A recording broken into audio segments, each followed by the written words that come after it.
Hey, welcome to the Texas Signal. We're joined today by Daniel Cohen of Indivisible Houston. Thanks for joining us, Daniel. Sure. Thanks for having me on, Kevin. You bet. So listen, you guys have been very active in doing action over at Southwest Key, the detention center in Houston. Tell folks what Southwest Key is, what they're doing, and about your action there the other day. Sure. So Southwest Key bills itself as a nonprofit, but what it basically is an institution that profits off of the backs of family separation and has made millions upon millions of dollars running through it doing so. It was formerly headed by Juan Sanchez, who made a seven-figure salary at time of his leaving Southwest Key.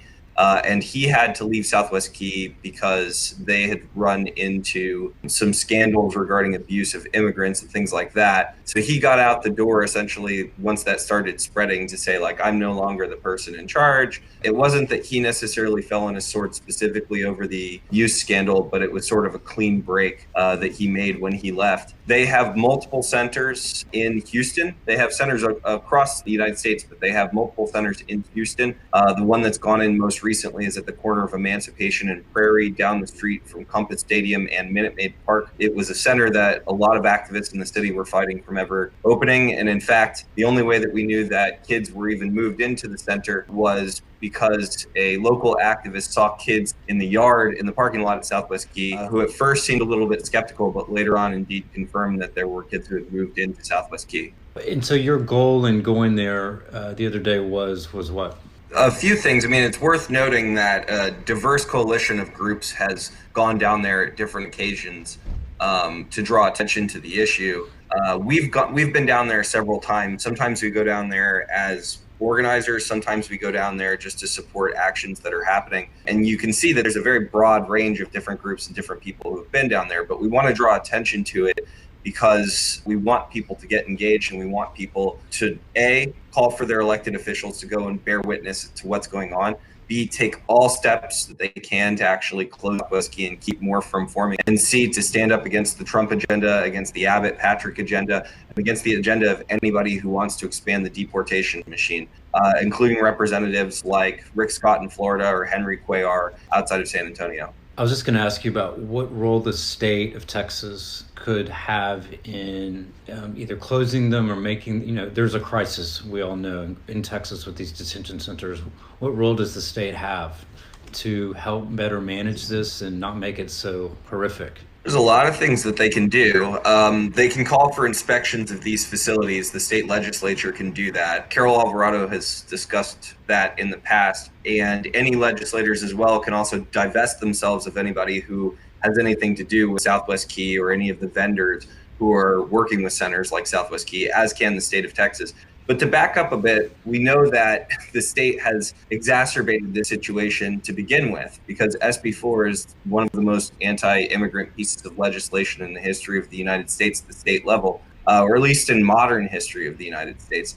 It is as much a catalyst for family separation as the DHS decision was. It leads to racial profiling, division of leaving quote unquote border security to the federal government instead of using Texans' budgets to rip families apart, because we have a huge line item for doing that. I think in the past legislative session, there was a lot of congratulations about having this milder session than the one previous to that. But that's only because the one previous to that was just so horrific. There's still a lot that can be done to help the immigrant community in Houston and across the state of Texas, and really strive for the ideals that we claim to uphold. What do you want to hear from presidential candidates in the Democratic primary on this issue? There are only 3 presidential candidates so far that have a comprehensive immigration reform policy. So seeing somebody come out with one of those who hasn't come out with one of those is important. It's generally important for them to back up an actual humane immigration policy to begin with, and we'll see what we see. Regardless of what presidential candidates are saying, here's what I would say is a good start or a good idea when it comes to federal immigration policy. 1, Clean Dream Act. 2, stop peddling a narrative of that dog whistles immigrants, that basically a racist rhetoric that's coming out of the Trump White House. 3, we really need to actually start talking about ICE abolition and stop treating it like it's some position that's not in the conversation, because it is. The flat fact is that in 2003, because of a backlash against 9/11 and a reaction in the wrong direction, an equal and opposite reaction that went in the wrong direction, if you will, we formed ICE. And ICE lumped so-called humanitarian policies in with so-called counterterrorist policies. And what we wound up doing was weaponizing a machine, building a machine that could eventually be weaponized against immigrant communities. And we funded it, and we funded it, and we funded it. And now, instead of the aspects of our immigration policy that were working for decades upon decades before that, we've created this machine that is designed to rip families apart, that is designed to mistreat people and to deny them their humanity. You can't reform something that is systematically and inherently broken and systematically and inherently violent. You guys do something called Sure. Corn and Tuesdays, and we noticed it earlier. The one this week, I think it was this week. What are Corn and Tuesdays here in Texas? And we can't take total credit for it. We are supporters of it, but there's a group of hardworking independent Houstonians who push Corn and Tuesdays. But basically, there are people outside of John Cornyn's office every Tuesday at 11:45 to 1 o'clock. Who go up and do office visits, but also protest on the street to show that there's to Cornyn's agenda and to the Trump agenda. Whatever brings people into the streets, whatever they want to protest about, they're welcome to go. It's a very welcoming group, very, very kind people. But they've been out there every week except for Hurricane Harvey. I think we can give them a mulligan on that one. Has Cornyn's office said anything about it? Responded to anything? I mean, there's the meetings that take place upstairs, and they keep saying that they pass the information along. Sometimes it's interesting. We'll see the narrative change after people have office meetings with them. But there are other benefits that take place to some of those meetings. For example, Jeff Mateer was a very extremist anti-trans judge who had called a 5-year-old trans kid part of Satan's plan. And part of, there was a Tuesday visit that actually helped kind of shoot that, confirmation down. It wasn't just the normal crew. It was several people who are heavily involved in LGBTQ issues. But we don't get any direct feedback from him. So look, most people, I think, especially our readers and viewers, know what Indivisible is. But for those who don't, explain y'all's mission and impact. So Indivisible Houston is an independent Houston organization that's part of the Indivisible movement, which was focused on derailing the Trump agenda right after Trump was elected. We focus on engaging, educating, and resisting in the Houston area, which often involves pressuring politicians for progressive outcomes and for transparency and accountability. So whether it's a street action or if it's showing up to City Hall or County Commissioner's Court or going to the Capitol, we show up, we advocate, we try to change the narrative, we try to educate people on what's really, really going on.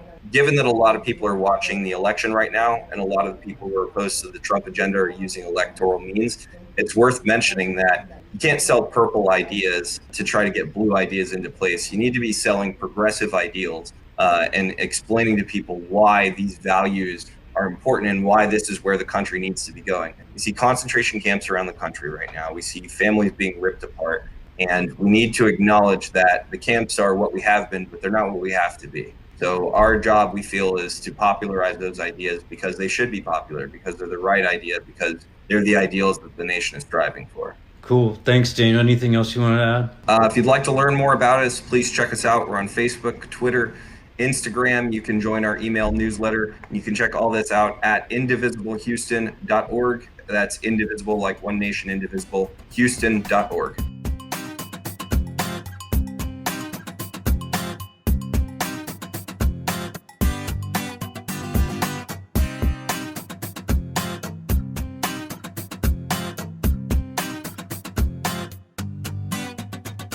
I'm Sarah Thuckby with the Texas Signal.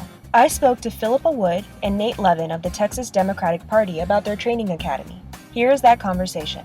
My name is Philippa Wood. I'm the training director at the Texas Democratic Party. My name is Nate Levin. I'm training program manager here at the TDP as well. Wonderful. Just to start off, you all are doing what's called Staff the Movement. What is that and why is it important?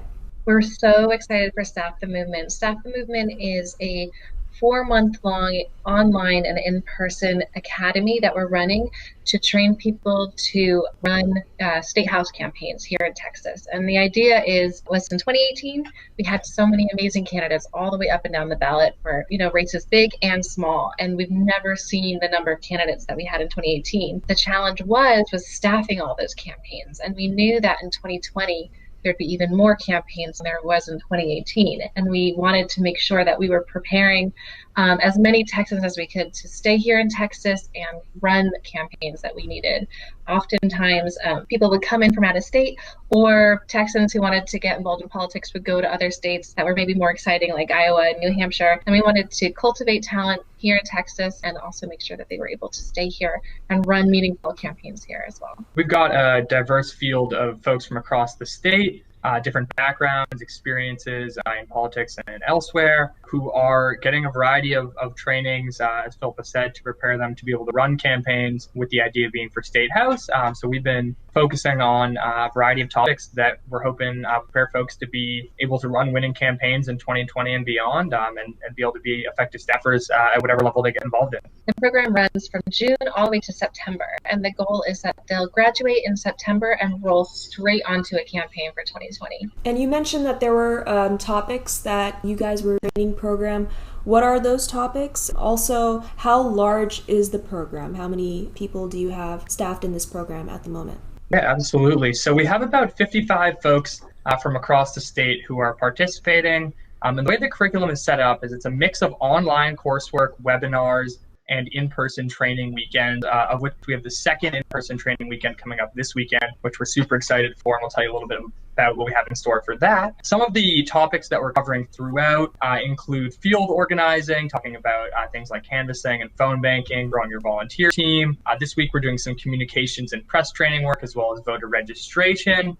We're going to be talking about digital fundraising, call time, talking about the coordinated campaign, and really just doing everything we can so that folks are ready to hit the ground running in September once they get rolled onto those campaigns. Yeah, there's a lot that goes into it. We're so excited. This is the first year that we've run anything like this, and we had over 175 people apply for the program.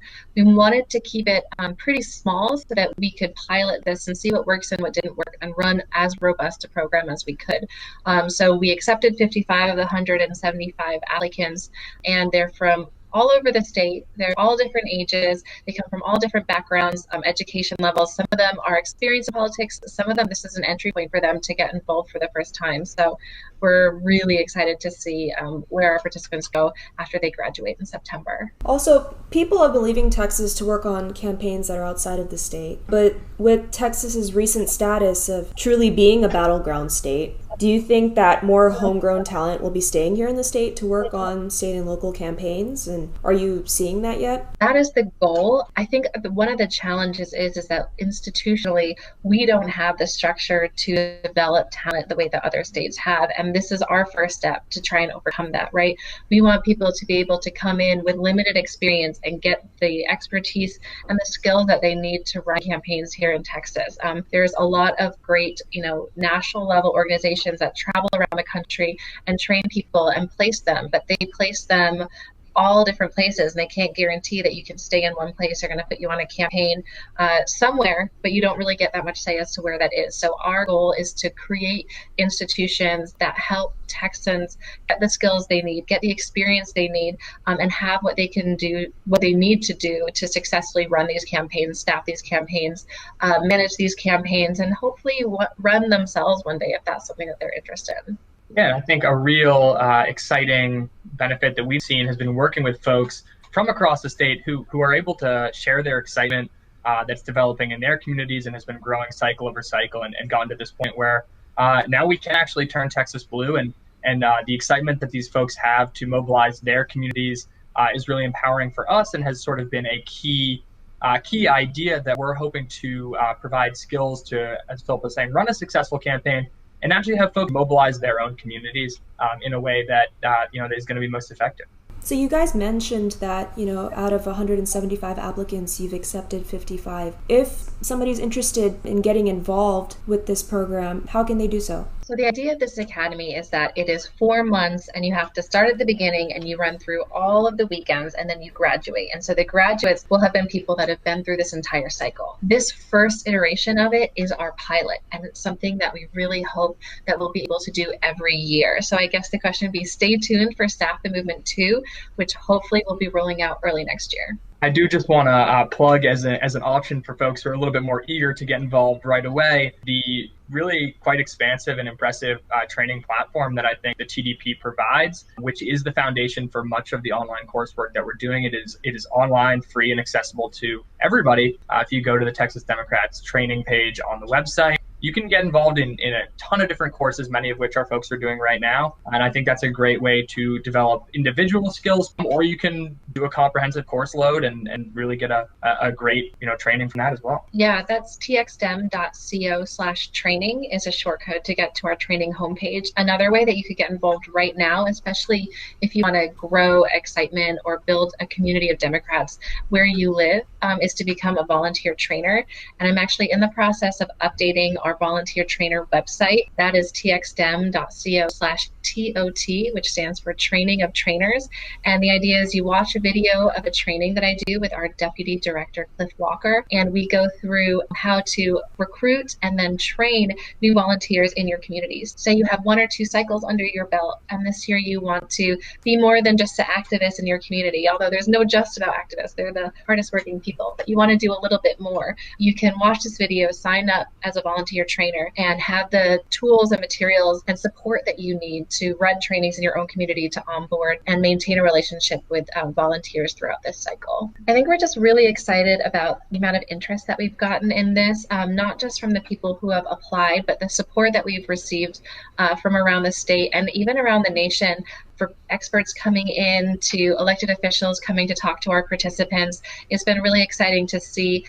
It's something that I've been enthusiastic for a long time about, but it's really exciting to see everyone else kind of come together and support us and support this endeavor, support the participants to make sure that when they do graduate, they have everything they need to successfully run a winning campaign, which is something that we take extremely seriously. We want to make sure that our graduates are people that can get on a campaign as soon as they graduate and successfully run it, understand fundraising, understand all these different aspects to a campaign, and know what they need to know to get it done and for us to turn blue in 2020, which is ultimately the goal.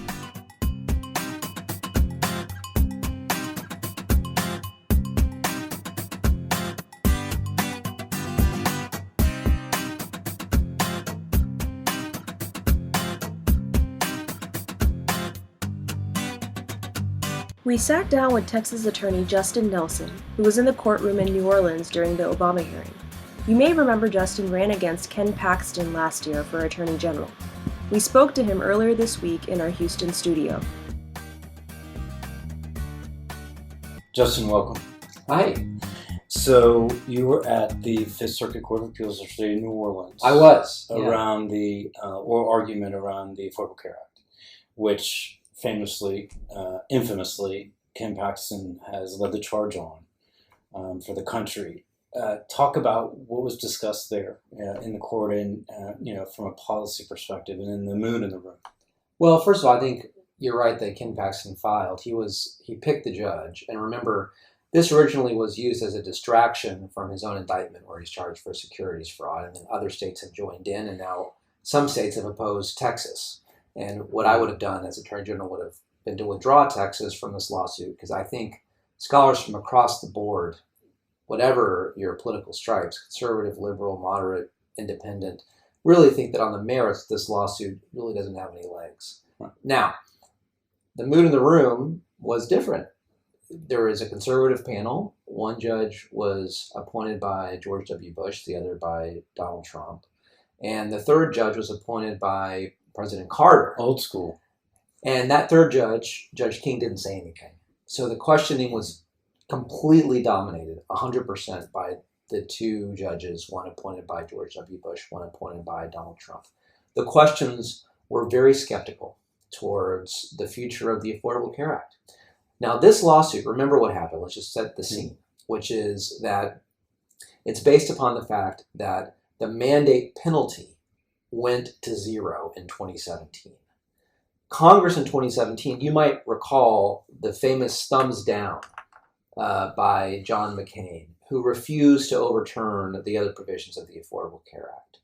This lawsuit is seeking to change that thumbs down into a thumbs up and effectively overturn Congress's judgment that the remainder of the Affordable Care Act should stay in place, even as it took that mandate penalty down to zero, that tax down to zero.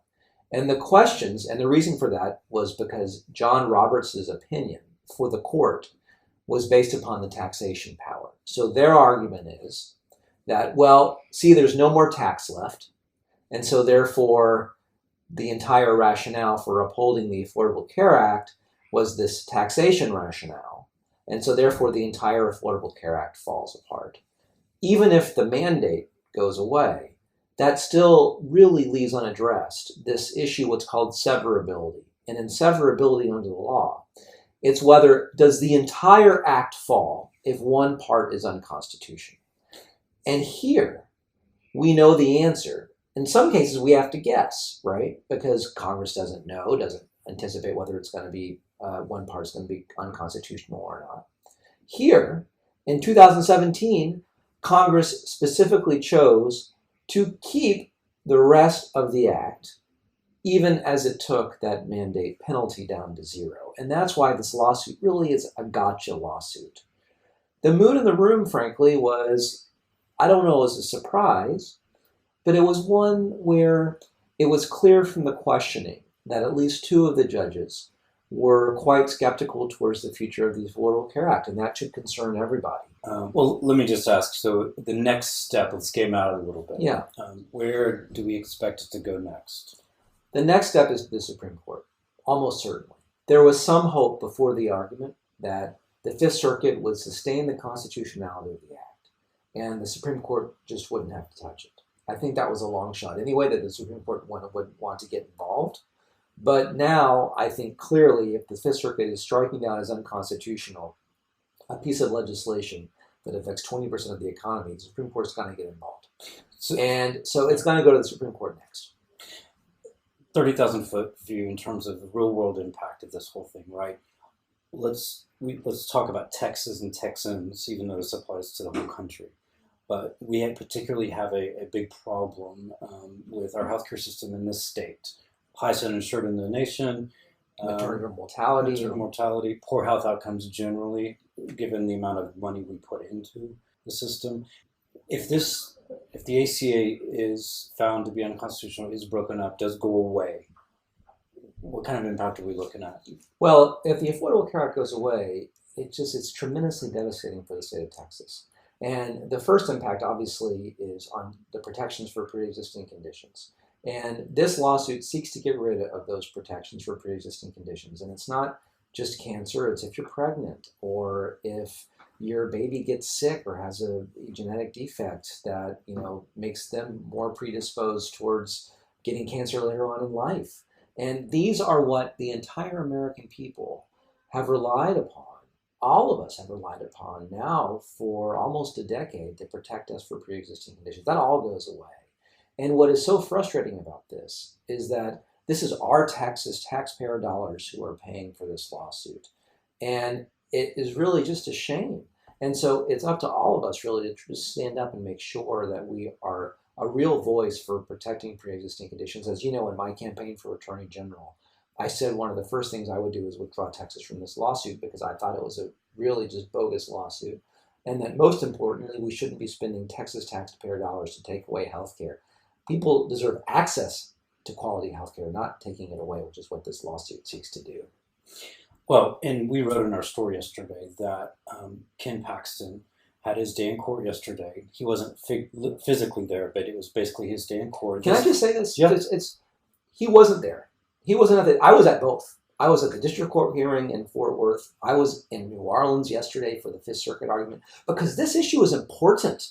This issue, it matters to millions of Texans, and he doesn't even have the guts to show up when he seeks to take away health care from millions of Texans, let alone Americans. It doesn't make any sense. He doesn't even have the guts to stand up and stand up for the consequences of what he's trying to do, and it's wrong. And by the way, it's not just Ken Paxton. It's Greg Abbott. It's a lot of the leadership of the Republican Party in this state and nationally who have said, do this lawsuit, and it's okay to take away pre-existing condition protections. I think there should be a bipartisan consensus to build around something that we can actually protect quality health care and protect pre-existing conditions and the rest of the Affordable Care Act. Even if you agree or disagree on whether the mandate is $0 or $400 or whatever else, can we not agree that everybody should have access to quality health care and have protections from discrimination against pre-existing conditions? Healthcare, the ACA and healthcare generally is going to be an issue in 2020 elections at the presidential level on down, particularly here in Texas.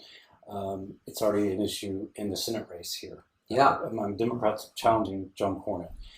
Looked like yesterday to me he got a little defensive after Democrats, whether it's the party, MJ Hager and others are really pummeling him, us too, by the way, are pummeling him about his healthcare record. He seemed offensive, at least to me, on Twitter, and had all this rant about what he's doing for healthcare. Do you see it being a seminal, pivotal issue next year in 2020, at least in Texas? Texas and nationally.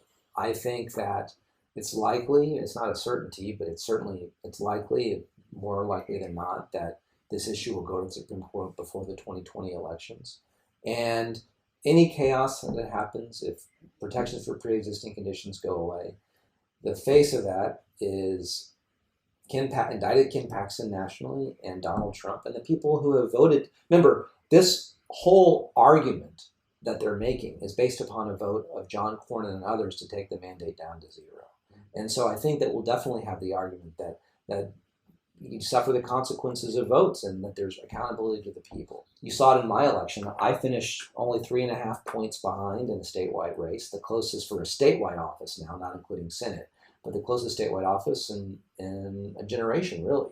And so you see this starting to change. And it's no longer acceptable to the people of Texas to cater to the extreme right wing or the extreme left wing, for that matter. What people want are people who are really going to try to work in the best interest of all Texans, regardless of party. And I think that's why John Cornyn became so defensive, because he realizes that his record on votes like this are going to come back and potentially be, quite devastating to him in a general election battle.